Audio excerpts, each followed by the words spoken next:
Ready, 100 words per minute.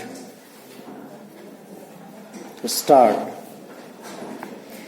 Hindi और भारतीय भाषाओं को सम्मान दिलाने के प्रश्न पर युवा मुखर हो उठा है। वह आंदोलन, धरने, प्रदर्शन और भूख हड़ताल कर रहा है, तो साथ ही होटल, बाजार, रेल और बस में मातृभाषा की बजाय अंग्रेजी बोलने वाले युवा वर्ग की बहार है। युवा मन में यह दोहरापन क्यों है? क्या चाहता है युवा? हिंदी और अन्य भारतीय भाषाओं को सम्मान का दर्जा दिलाएगी यह झुकी हुई पीढ़ी या युवा वर्ग? पैरा। हिंदी के साहित्य के साहित्यकार ऐसे युवा वर्ग का प्रतिनिधित्व करते हैं जो अंग्रेजी के स्थान पर हिंदी का प्रतिस्थापन तथा भारतीय भाषाओं को विकास के समान अवसर देने के पक्षधर हैं। अपनी सोच को उन्होंने 1980 में आकर दिया, जब भारतीय प्रशासनिक सेवा परीक्षा हिंदी माध्यम में उत्तीर्ण करने वाले प्रथम अधिकारी धर्मवीर अधिकारी थे। वे कहते हैं कि मुझे इस बात का गर्व है कि भारतीय प्रशासनिक सेवा परीक्षा में हिंदी के माध्यम से प्रवेश करके अंग्रेजी की सहायता के भ्रमजाल को तोड़ा।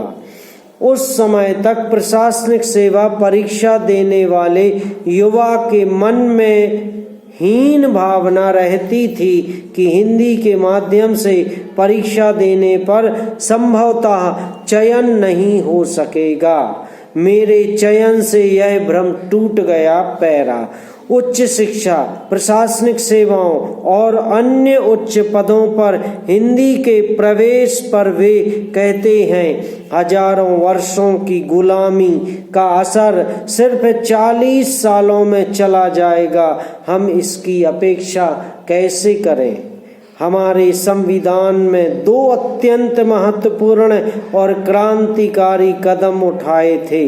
पहला, वर्षों से कुचली और प्रताड़ित की गई असभ्य जनता की भाषा बताई जाने वाले हिंदी को राजभाषा का दर्जा दिया।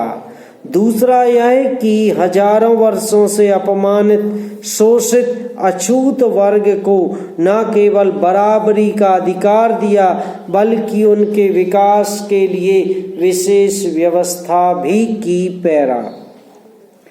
संविधान में राजभाषा का दर्जा दिए जाने के बावजूद भी हिंदी को संवैधानिक अधिकार दिलाने के लिए आंदोलन की जरूरत क्यों पड़ी है?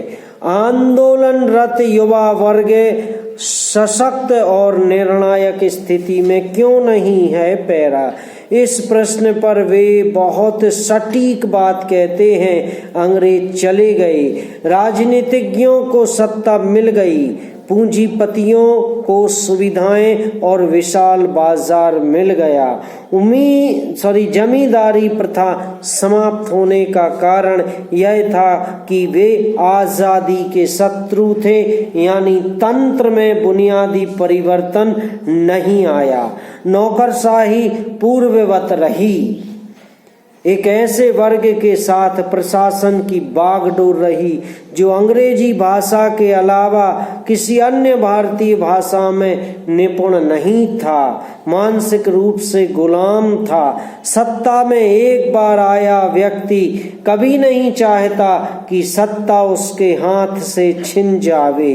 प्रशासनिक अधिकारी अंग्रेजियत में रंगे थे। उन्हें पता था कि उनके बच्चे एक छोटे से अंग्रेजी जानने वाले समूह में से प्रशासनिक अधिकारी चुने जा सकते हैं। संपूर्ण भारतीय युवाओं के बीच हिंदी या अन्य भारतीय भाषाओं के माध्यम से वे पिछड़ जाएंगे। इसलिए उन्होंने अंग्रेजी की अनिवार्यता को बनाए रखा। वर्ग विशेष के बच्चे डॉक्टर, इंजीनियर और प्रशासनिक अधिकारी बनते रहे। आज तक यह स्थिति बनती चली आ रही है। पैरा, क्या इस स्थिति के लिए सिर्फ प्रशासनिक अधिकारी दोषी हैं? उन्होंने कहा, वास्तव में दोषी तो जनता और विशेषकर युवा वर्ग है। समाप्त।